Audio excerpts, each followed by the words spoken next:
Welcome to another Unwinding with Fiber and Fabric. You may notice that I'm in my sewing room.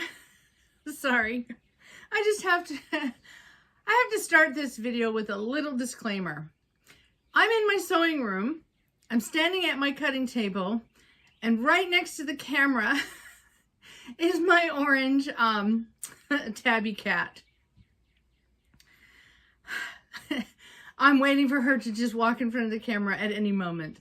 So, welcome to another Unwinding with Fiber and Fabric in my sewing room with cats. You may notice that I have some bags of fleece out that I want to share with you. I was able to go to a local fiber festival, I think 2 weeks ago. I had a wonderful time. It was so rejuvenating in a number of ways. It was well worth the exhaustion that came afterwards. I feel like I have my spinning mojo back.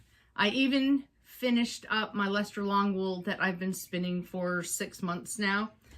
I have not counted it. I have washed it, set the fibers, but have not counted to see the yardage. It has been a crazy April, a good April with hurdles that had to be crossed, but also with some real joy. And if you notice up above my head, I have shelves in my sewing room. And with the addition of those shelves, I think my sewing room is in its final stage. It is no longer something that I'm hoping to have changed. It's pretty much how it's going to be, with the ability to move and modularize, like the table that I'm standing at can move. It's on casters. It's at a good stage. In fact, I will go ahead and show you this picture. This is not the first time I have recorded in my sewing room, but it is nice to have, hold on. My apologies. We are in the height of pollen season, and it is having an effect on me. So as you can see from this, this picture of my sewing room, we have curtain rods up now. We have a shelf up. It makes it so much easier for me to hang and display my quilts. And I have extra storage up above the windows. The storage here along this long wall, all of those little containers can, they hold my specialty fibers. That's one of the things I had hoped for when I moved here and I saw this room, is that this room would be both a sewing studio and also maybe a spinning studio. My desire for a very large cutting table and my desire for a day bed have kind of made it hard to have this a spinning studio as much as, well, I can spin in here, but it's a little more cramped than it would be if I didn't want to have a day bed or this giant cutting table. But it is a good space. I'm very happy with my space. I'm happy to be able to be in here. It is comfortable. Oh, maybe all but just a couple months of the year. It gets a little hot, even with the air conditioning unit, the window unit that we have in here. It gets a little hot here in certain months of the summer, and which means I have to get up and do all of my work early in the morning before the heat of the day. But other than that, it is just such a dream come true to have this dedicated space and a space that works for my needs. Yes, most of my stash is somewhere else. It's in other rooms, but a lot of the stuff that I use on a more regular basis is here now within reach. So that's what I've been doing in April, is trying to get my sewing room back into order. It had become quite disarrayed with the holidays, and then with all of the Dungeons and Dragons we've been doing. This is the room where all the non-essential furniture moves when I'm setting things up for game day. So April has been a month of change, positive change, I think, overall, and my mojo is coming back. My desire to get into the sewing room, my desire to spin. I finally finished plying my Leicester long wool that's been on bobbins now for months. Haven't had a chance to count the yardage. It is very interesting. There's some of it that is a little bit energetic, which is not a bad thing. But it has been washed. The fibers have been set. The twist has been set, I should say. And it is a good amount of fiber. I was spinning it for the purpose of an amigurumi project that my son and I had been talking about doing, and it is wonderful to finally have it finished. Because now, with that out of the way, I can start getting ready for Tour de Fleece. And Tour de Fleece is now only 2 months away. And the wildcard team sign-up process will be opened up on Ravelry in the middle of May. I think I'm going to open up the thread around the 15th. I may do it a little bit sooner, just depending on when the day of the week falls. But we try to open that process up about the middle of May. We start opening up the chat threads about the same time. So people have the ability to start looking, if they're on Ravelry, start looking for the teams they want to chat with and share their journey with at that time. So I am excited, and I'm really excited to have my spinning mojo a little bit back, because it had really fallen completely down to bare bones last summer when my physical therapy and different family changes occurred. I haven't been spinning like I used to. The truth is, I haven't been doing much crafting in this past 6 to 9 months. I have started getting my English paper piecing quilt put together. I'm putting the sashing on my blocks, and I actually was busting through them and was making great progress a number of weeks back. But then I realized I didn't have any of the little corner squares. So every block is going to have a cream piece on the top and on the sides, but each of the corners separating block from block is going to be some of the vintage fabric that I used in the blocks themselves. So I ran into a little delay on that, but now that the sewing room is put back together and has a clean, fresh, revitalized feel to it, I'm hoping I can, in May, bust out a few more projects in preparation for the summer months, including getting some fleece prepped. Now, pollen season. I went to a fiber festival a couple weeks back. It used to be called the Bedford Fiber Festival in Virginia. They've changed their name to Sharp Top Fiber. Let me turn this over and see. Yeah, Sharp Top Fiber Gathering. And I was really happy to be able to go to that event. I'd had a pretty rough day the day before and wasn't sure if I was going to be able to make it, but my husband and I, we headed out early and we had a delightful drive. We we know that following Google Maps is not always going to be as straightforward as we'd hoped. And it turned out one of the roads we went on was a complete dirt road. And not just a dirt road, but a road that looked like it had had some water washout damage. And I'm not really sure it was ever the best road to begin with. And it was a delight. We were in a vehicle that could handle being on the dirt road. It's not the first time that in our life together that we've taken, I'd say uncharted, but we were following a GPS guided route. It delayed our arrival at the Fiberfest because mileage wise, it should have been a very short little jaunt over the top of a mountain, but it was a little bit longer than we expected.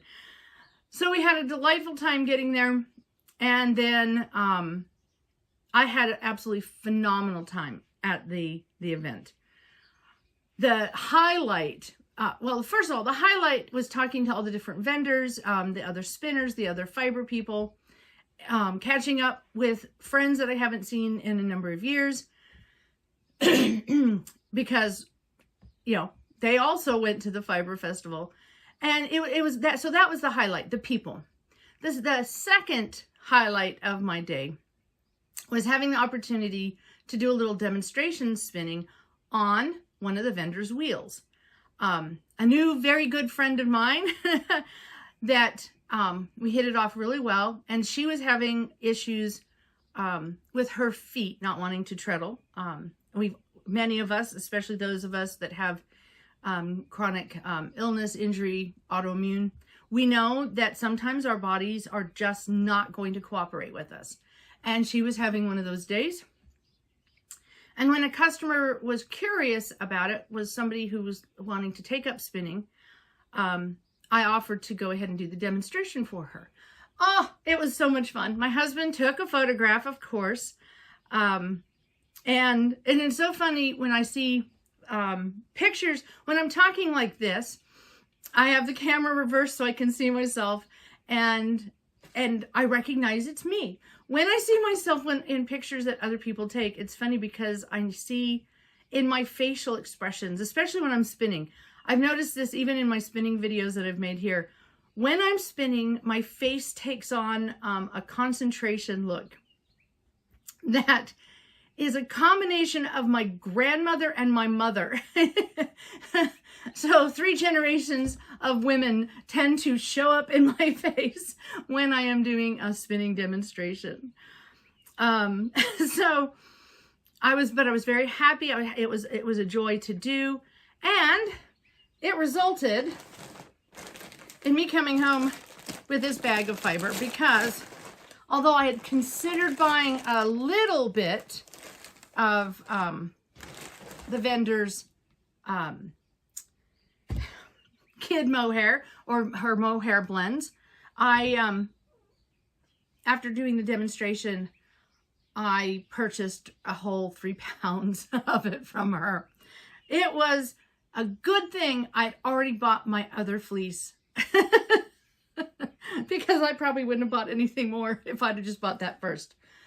But I am so delighted. I brought it home. It's all been mill processed, but it's been gently mill processed. It still has some vegetable matter in it.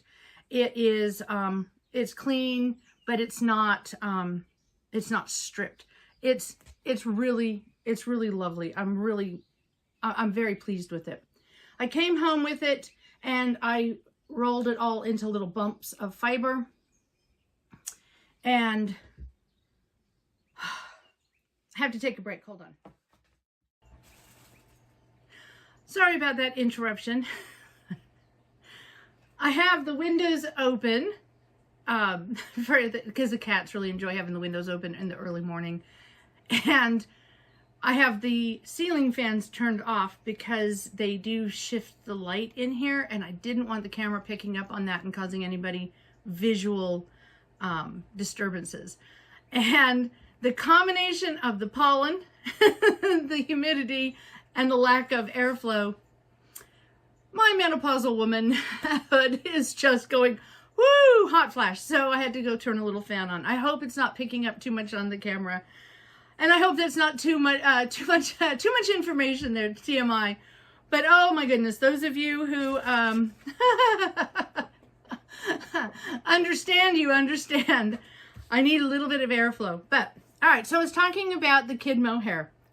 It was such a delight to spin. I have spun a little bit of mohair in the past, but nothing quite like this. It spun so fine. I was spinning on a wheel that I was unfamiliar with, and it just drafted, and it was beautiful, and it's just lovely. And I needed a little bit of lovely back in my life. So I took the leap of faith, spent more than my budget, knowing that I probably wouldn't be going back to a fiber festival. I'm now really only going every other year more than every year. But when you have the opportunity to get a fiber that just makes you just sing with joy, it's good to make sure, if you can, to go ahead and get that. I went ahead and bought the 3 pounds, partly because I didn't want to break it all up and try to measure it, weigh. And it was really, I think, a nice thing for the vendor to have that large of a sale. The fiber festival is growing, but it's not a very big one.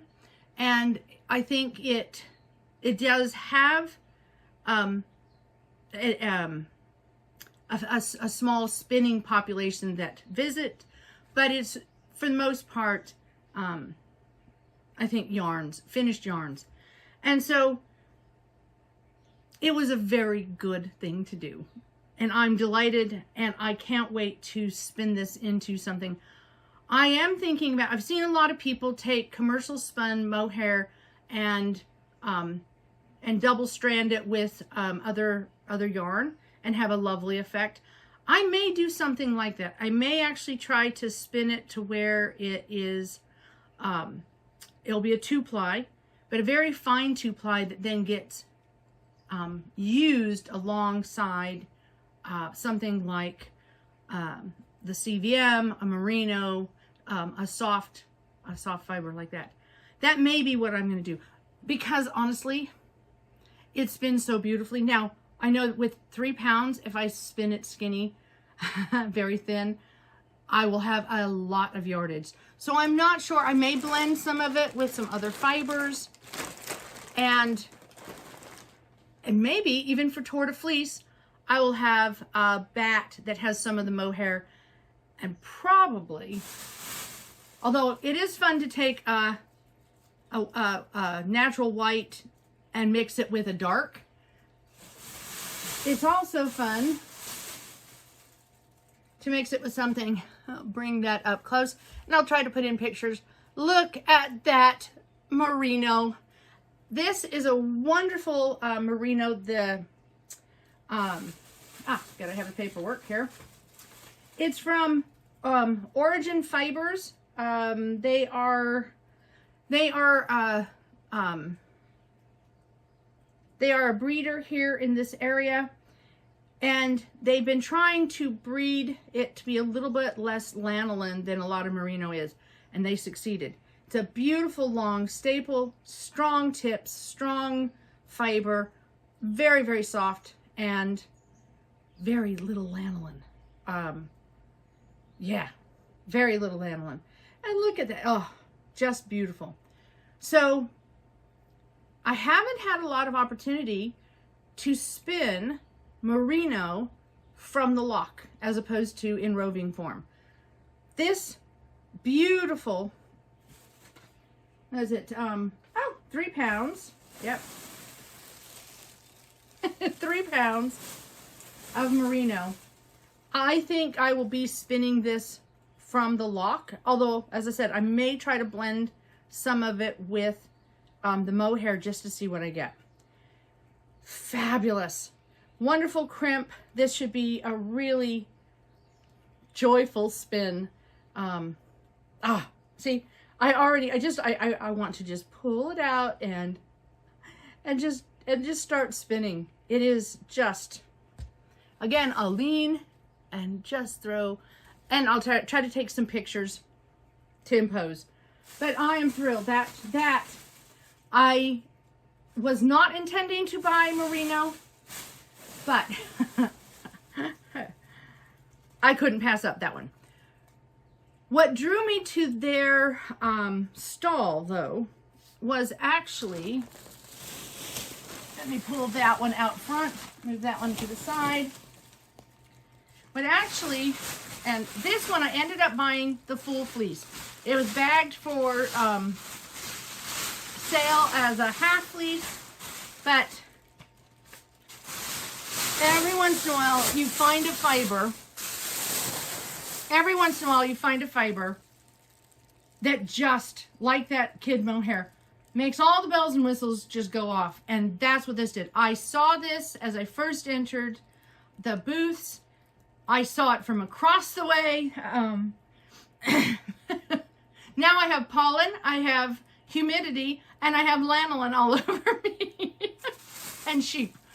I love fiber videos. I wish there was smell-o-vision so that you could enjoy it with me too.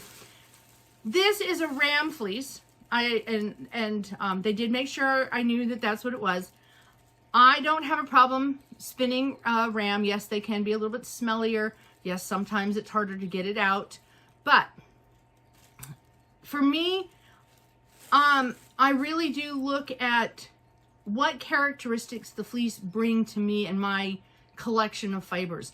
And when I saw this, I couldn't even go. It was the first booth I went to, and I was like, I even asked them, are there more people selling fiber? Because I didn't want to walk away without getting it.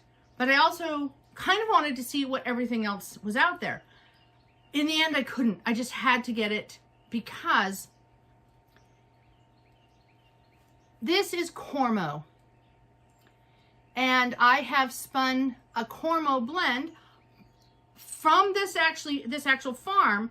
My first capelet, my brown one that is with my pattern on my blog, that was a Cormo blend from this vendor that I purchased a couple years back.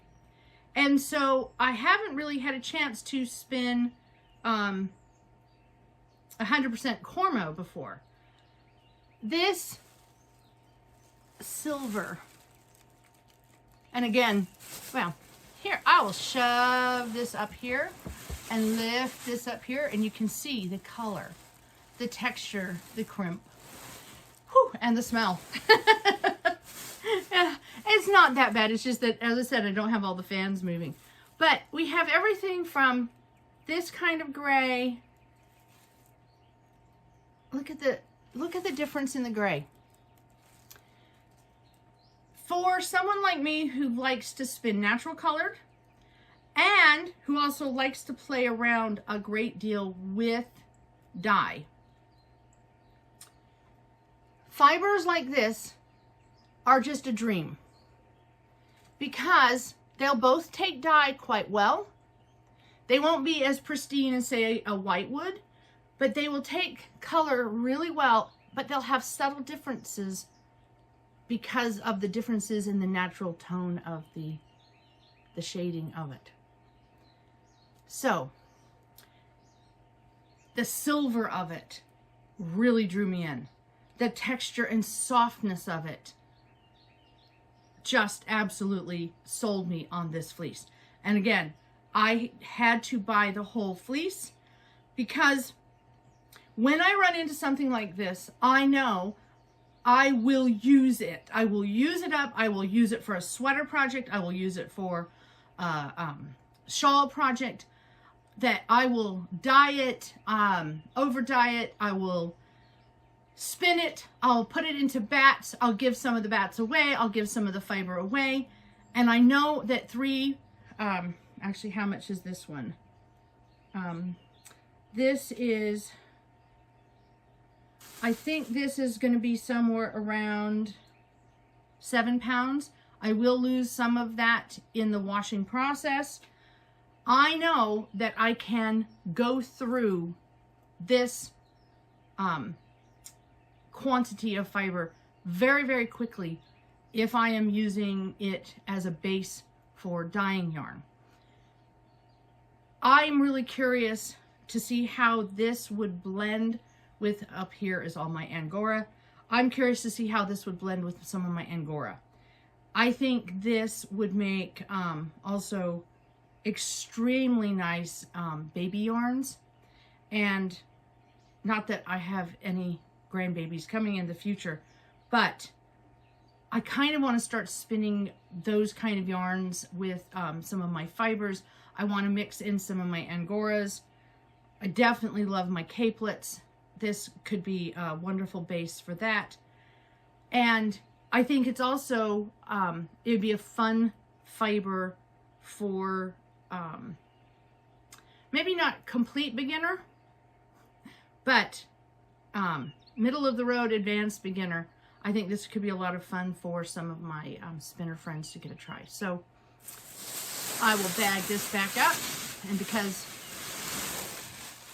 because that one's crinkly, I'll set that one on the floor and put that paperwork back in it. I keep all my paperwork with it. It helps me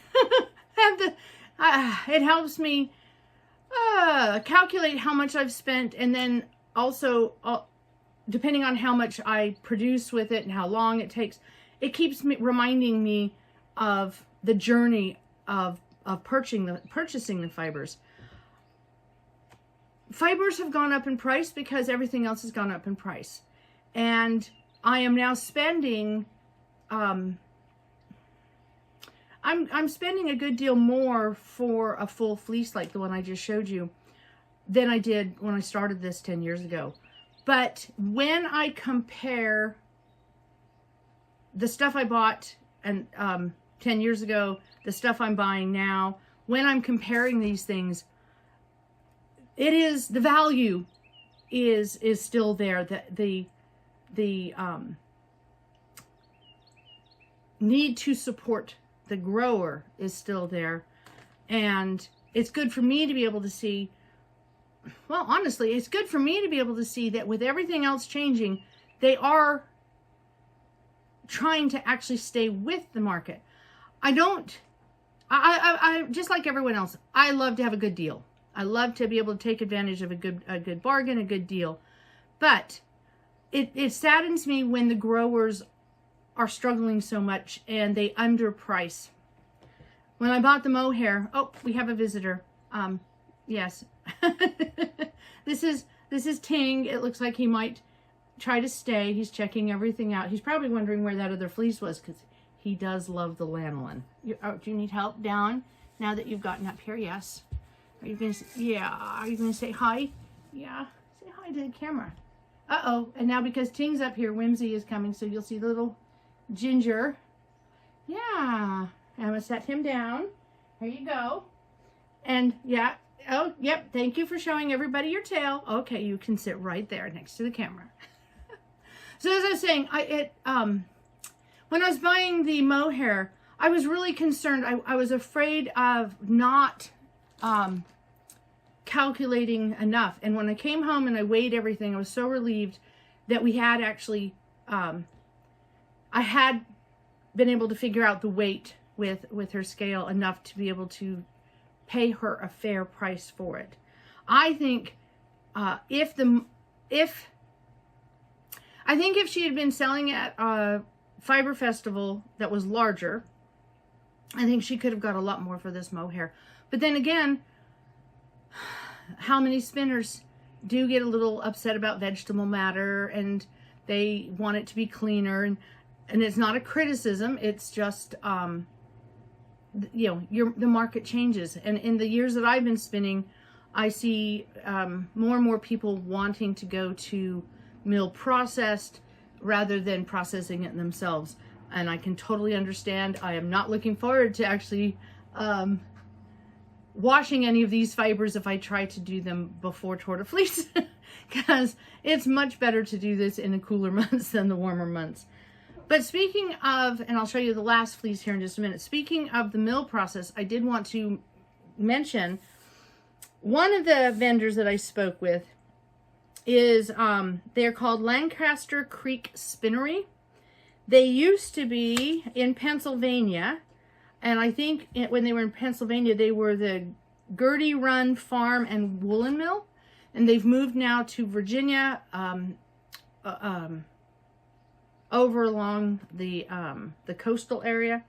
They have moved there, and oh my goodness, I had already completely blown my budget for this year and probably next year, and so I had to resist. They carry some of the most beautiful dyed, processed wools. They carry yarns. They carry they have the rovings. They had I can't remember. They had some, I'm trying to picture their shop in my mind. It was wonderful. They have Instagram. I will put the link in the description below. Check them out. They are wonderful. Their fibers are wonderful. It was all I could do not to come home with some of their beautifully milled, beautifully clean, and phenomenal colors of their rovings. It was luscious and soft and light and not compressed at all, and it would have just been a delight to spin. And one of the colors that they had is one of the colors that my husband loves greatly, and yes, it was all I could do to keep myself from falling down the rabbit hole of buying more fiber that day. I don't mind occasionally buying fibers other people have dyed. However, most of the time I like to do the dyeing myself.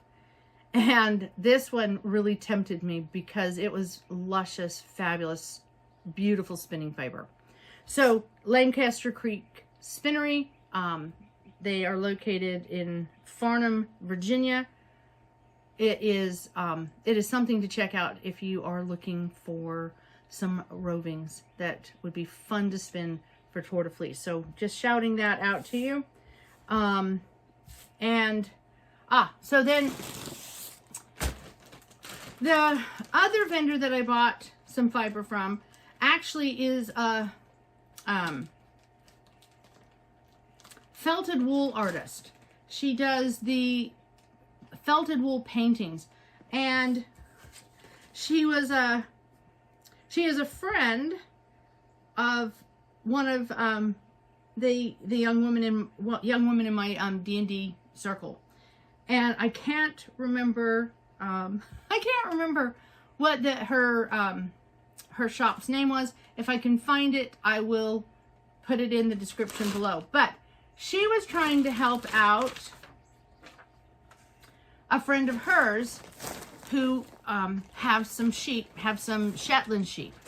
And she had tried to use her friend's Shetland sheep to do her beautiful felted, needle felted artwork. But she found that the crimp made it difficult for her to process it herself and get something that she could needle felt well with. And I understand that completely, because I have tried to drum card some delicate fibers in the past, and you can get lots of neps and stuff like that. If it's really delicate fibers, if there is any weakness or breaking in the fibers, you can get a very slubby, very slubby bat, and that's, I guess, not the best thing if you're needle felting. But for a spinner like me, who likes to spin from the lock, who doesn't mind slubbiness, every so often some texture, these little tiny Shetland, and I have two more of them, but I didn't bring them in to share. They're in the colored fleece. They will work, and they will work really well, as you know, for the way I process, the way I'm using it, and especially when I'm wanting to teach others, it will work. So I went ahead and picked them up because I'm always looking for, let me see, I'm always looking for a good dark fleece. And there are some, I will have to be very careful. I'll probably need to, if I really want to spin this and spin this fine, I will have to comb this.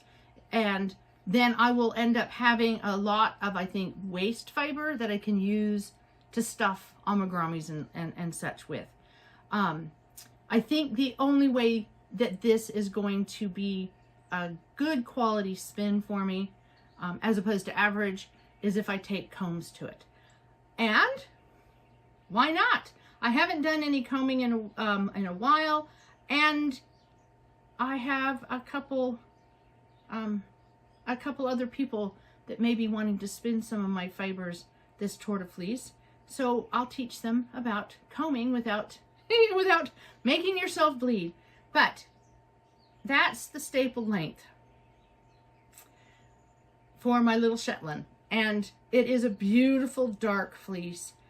These kind of fleeces will take some over dye. They are gorgeous when you take certain darker colors and put them on top of it. They do over dye. It changes their overall color and feel, but beautiful, beautiful fibers, beautiful yarns that you can get if you dye the fiber, then spin it up into the yarn. And so that's what I'm also hoping to do. And maybe I'll even share a video on that. And now I definitely have the lanolin all over. And I'll have to clean my cutting board here. My cutting table has my rotary mats on it. Fortunately, I have found that taking Clorox wipes, disinfecting wipes over it is a fabulous way to clean these mats. And it gets all of the cat and any markings that I accidentally get on them off, and it'll get the lanolin off as well. So I think that is what I wanted to share with you today, my fiber haul. Now, I decided I wanted to wait until the end of this video to mention a subject because I wanted to really have it about the fiber. But I had such a positive reaction to my last video. I wanted to wrap up this video just with a couple thoughts. And there are a couple thoughts. It caused me a little bit of anxiety. It's disrupted my sleep the last couple days, thinking about doing this video and how am I supposed to address the world that we live in. I went on a limb buying these fibers. I have done this before. I don't do this lightly. I may look like I'm in the heat and passion of, buy, but my husband, he's so wonderful. He recognizes I don't buy fibers just because they are pretty. I don't buy fibers just because they're available. These days I very seldom even buy things, the orphan skeins. I try to be very frugal in my purchasing. I can technically, with the help of my children, spin through my stash before I die kind of situation, okay? Unlike my fabric stash, I'm not sure we could ever, I'm not sure if that one's going to be obtainable. But I do try to really remember what I have in storage, what I have in my stash before I buy new. My grandfather, a dairyman, he started out his own dairy herd. He was a son of a cattleman, beef cattle.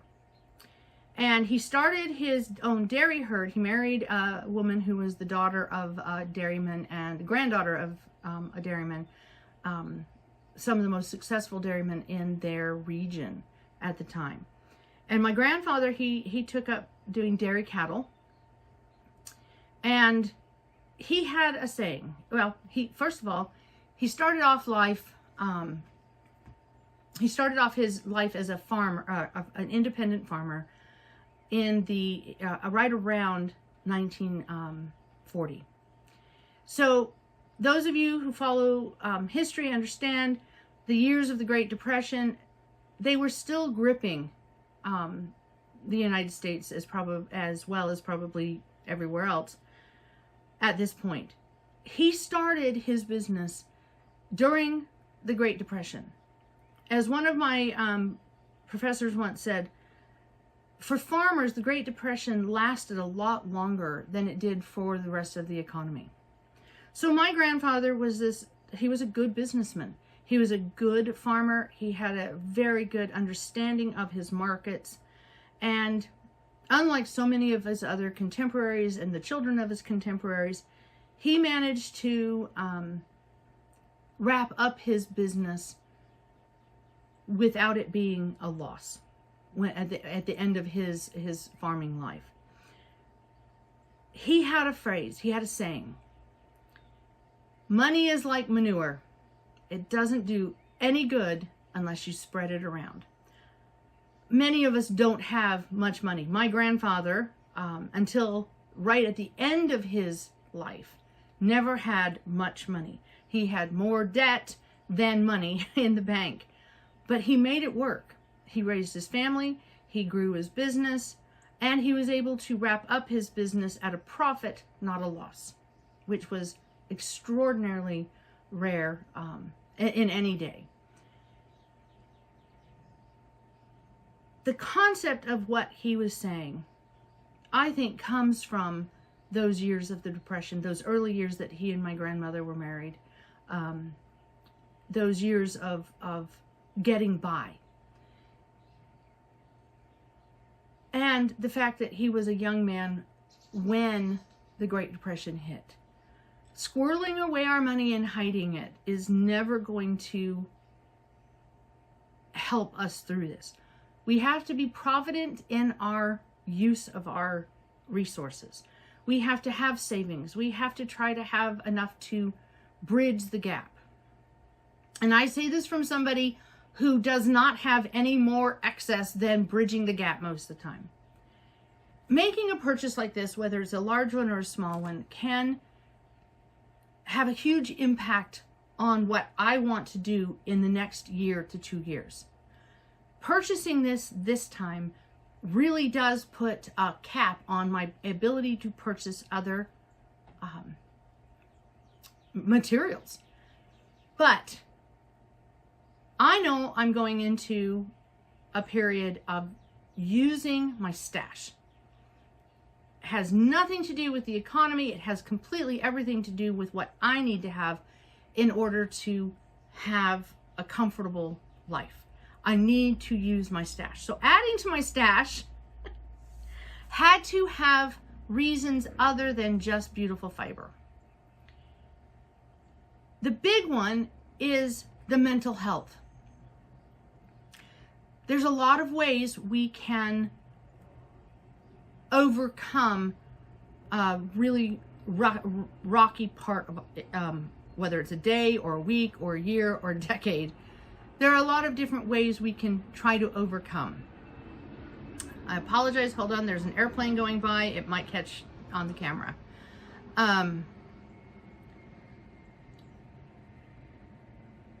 Increasing our feel-good emotions when there is difficulty, it is going to take a toll on us, and we have to decide how that toll is going to be taken. And for me, purchasing this fiber, having conversations with the vendors, knowing that I've made the vendor, I've supported, if no one else purchased anything from the vendor at least broke even for the day. And that to me is a huge, huge feel-good emotion. Knowing that something I've done has made their day, their week, their life just a little bit easier. Part of the reason I share these videos. If I can help somebody find a little bit of balance and joy and a little unwinding, that makes me feel so much better as I go through my struggles.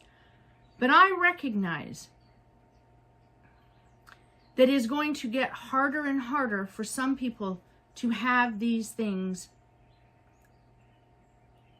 available. I know that, well, during this April, on the exact same day, my son was finally hired for a job and my daughter lost her job. So I understand all too well the tough times that we're in. Our status quo as a family didn't change, and for that I'm very grateful, and I have hope. But it is tough times, and it's not just about trying to figure out how to do my things. It's about how to help the next generation do their things, and how to help make sure that we can bridge this gap. So I just wanted to end this video not on a down note, but on an up note. And I really wasn't sure how I was going to convey it until just now as I've talked through these things.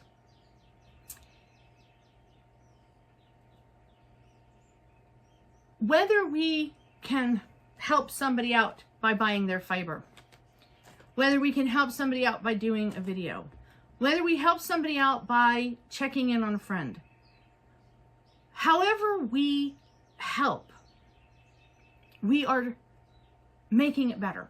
My grandfather saying that money is like manure, it does no good unless you spread it around. Well, I'm going to switch that up. Joy, hope, perseverance, strength, they do no good if we do not spread them around. Our voice, our written voice, our spoken voice, they can do good if we spread them around, if we do not hide ourselves away. So, we may only be able to do a little, like give a friend a call, or we may be able to do a little bit more. The quantity here is not the focus. It is the quality of sharing our strength, our hope, our struggles sometimes. Because sometimes it's in sharing our struggle that others who are struggling feel hope, feel like they can go around. There is a difference between complaining and sharing difficulty. Huge, huge difference. Talking about what we're going through, sharing the journey can provide hope, can provide strength, can provide light in a dark room. So, I know we are in tough times. As a historian, I am extraordinarily aware of the situation that we are in as a worldwide community, not just one locale. But unlike when my grandfather was a young man, we have the ability today to share our voice with a larger community than he ever could have dreamt of having. And that is what I want to leave this message on. I will be doing Tour de Fleece. I will be sharing my journey. I will be trying this year, hopefully, to do a video a day. Yes, I have said it. I will be working behind the scenes. I will be roping in my children to help behind the scenes. and maybe some other young people who have shown interest. But most importantly, what I will be doing is trying to spread my joy and my strength and my hope. Because yes, that H word, that hope, something that I've been struggling with so much these last couple years, was restored in abundance when I went to that fiber market. It is completely unfathomable to me how just simply going out and being in the sunshine and talking with others and coming home with squishy fleece completely flipped that switch for me. Now, there's a few other things going on behind the scenes that I'm not at liberty to discuss that make me smile. There's healing going on that needed to happen, not just for me. But I know that the day before I went, I really had one of the worst days. For those of you who may have followed me, you may know this. So I suffer from complex PTSD. And I have suffered from it since my youth. And all of these things that you see me do, and all of these things that I challenge myself to do, are me pushing back from sometimes the crippling a level of anxiety and fear and panic that can be triggered by sometimes the most mundane of conversations. And I had had one of those conversations with my doctor's office the day before I went to this fiber festival. I was not sure that I was going to physically be able to go. I certainly wasn't sure if I was going to be emotionally able to go. But I did. And I could not have anticipated how being around others and sharing in a joy and a passion in the sunshine and talking with others about the struggles that they're going through and the hope that we have, how it would rejuvenate me and restore the hope that I've been struggling so hard to regain these last couple of years. So, I understand well how hard it is. I feel I am so blessed. Not necessarily for all the opportunities or any of that, but because something inside of me just won't give up. And something inside of me keeps pushing me to want to help others and to share with others. I thank you for those of you who've watched here to the end. I cannot express how much I appreciate your support and your efforts. Whether the effort is small or large, again, does not matter. What matters is that we are sharing rather than retreating. We are finding our voice rather than letting it be stifled by fear. And we press forward. We press forward with joy and hope for something better than what we would have if we stopped. And with that, I hope that you've enjoyed some unwinding with fiber and fabric. And I will see you again soon. I'm hoping to be able to get back into doing these videos a little bit more frequently. But if you don't see me again until the end of May, know that that Tour de Fleece is coming soon. 2 months countdown will start in just a few short weeks. All right. I have a cat on the floor here that has found the lanolin soaked fleece and is rolling in the bag. So I will say goodbye. Happy unwinding with fiber and fabric. Until next time.